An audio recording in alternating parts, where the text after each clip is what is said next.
Hi, I'm AJ Ragusa with Indiana University Global NOC. And in this video, I'm going to show you how to manage a port owned by your workgroup in OESS. In OESS version 1.1.0 and greater, workgroups are now given almost full control over their ports. They can control who can provision a circuit and on what VLAN tags they're allowed to use. To demonstrate this functionality, I set up two workgroups, FooNet and BarNet. Each workgroup has been given ownership of a single port by the administrators. Let's take a look at FooNet. FooNet is a new workgroup, and no circuits exist for this workgroup yet. When we take a look at the Available Resources tab, we can see that there are two ports available for us to provision endpoints on. Switch 2 ETH1 and Switch 4 ETH1. Both of them are currently allowing the full VLAN tag range for FooNet. On the right side of this table, you'll notice that there is this owned column, and that Switch 2 ETH1 is not owned by FooNet, but Switch 4 ETH1 is. Let's take a look at BarNet now to see what they have. Again, BarNet is a new workgroup, so there are no active circuits provisioned. When we take a look at the available resources, it looks very similar to FooNet. They have the same ports and the same VLAN tags available to them. However, Switch 2 ETH1 is owned by BarNet, and Switch 4 ETH1 is not. Let's take a look at FooNet's ACLs to see how BarNet has access to Switch 4 ETH1. Clicking on the ACL tab will show you a list of interfaces owned by the workgroup. In this case, Switch 4 ETH1. When you click on that row in the table, you will get an interface ACL list. This contains a list of all of the ACL rules that are either allowing or denying access for workgroups to that port. The default ACL rule is installed when a port is associated to a workgroup. The default ACL rule allows all workgroups access to the entire VLAN range. So we can take a look at this rule and see that we're allowing all workgroups allow access, VLAN range untagged 1 through 4095, and that in our notes, this is the default ACL rule. We can change this by clicking on the rule, and now for workgroup, we can say FooNet.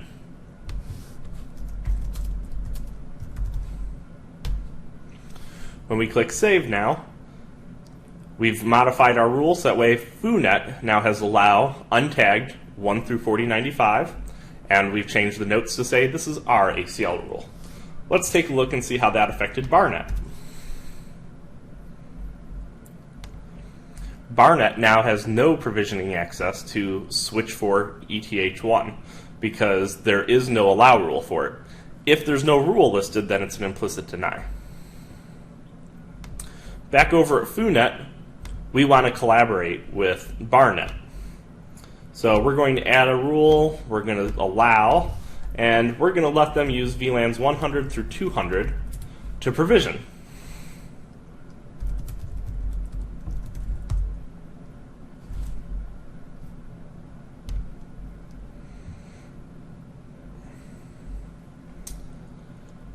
Now, if we take a look at BarNet's available resources again,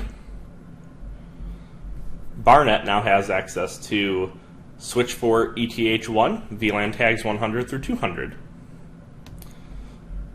Let's add another rule that says all workgroups are allowed permission to provision on VLANs 50 through 60.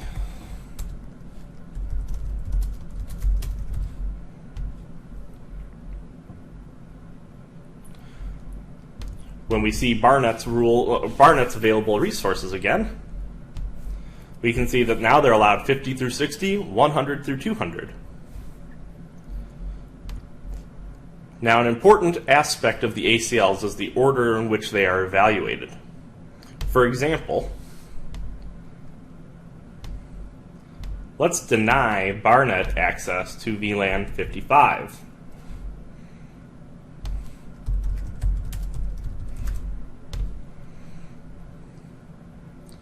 So now we've said, okay, Barnet, you can't use 55. When we check out Barnet's available resources, they still have access to VLANs 50 through 60 and 100 through 200. The reason is that the ACL ordering is incorrect. Because it hits this allow rule first, the allow is returned. To fix this, we enable reordering and we drag the ACL into the proper order. Now, Barnet will be denied access to VLAN 55 before it would be allowed access to 50 through 60. Once you're done, click Disable Reordering. Now let's take a look at what Barnet's access looks like. Barnet now has access to 50 through 54, 56 through 60, and 100 through 200 on switch 4 ETH1. Now let's provision a circuit.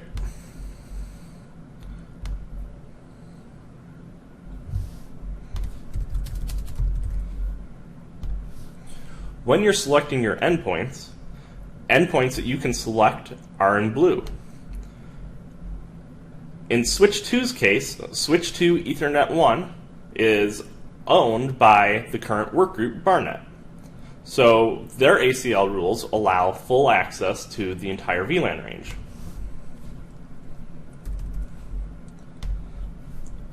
In this case, we can choose 600 or any VLAN tag and it will just work. Switch 4 is owned by FooNet, so our VLAN range is restricted. And you can see once you select it that your allowed VLAN range is restricted here. Let's try entering 55 as we have an explicit deny rule. 55 is not allowed because of that deny rule. But 50 is allowed. So now we've successfully selected 2 endpoints for our circuit. One is on an interface that is owned by our current workgroup and one that is allowed via ACL from another. I will quickly go through the rest of the provisioning process.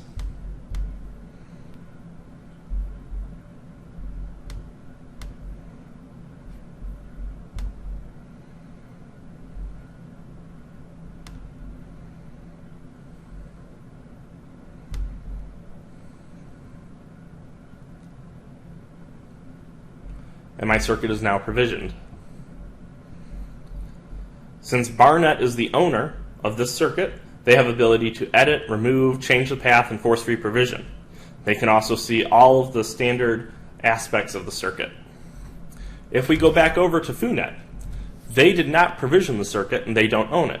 However, they can see it in their list. It is grayed out and italicized. This means that it's not owned by the current workgroup and that they cannot edit it. However, it does terminate on one of their ports, so they can see all of the details of the circuit. And you can see over here on the right, it is owned by Barnet.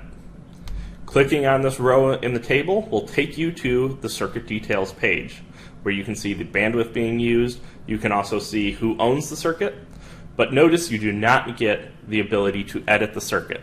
The ability to edit or remove the circuit exists only with the group that created the circuit. Barnet also has the same active circuits page, except for instead of it being grayed out, it is black and not italicized. Any user in the Barnet workgroup can click on this and go to the circuit details page to edit, remove, change the path, or force reprovision. That should show you how workgroups are able to manage and control the ports that they own inside of the OESS application. Thanks for watching.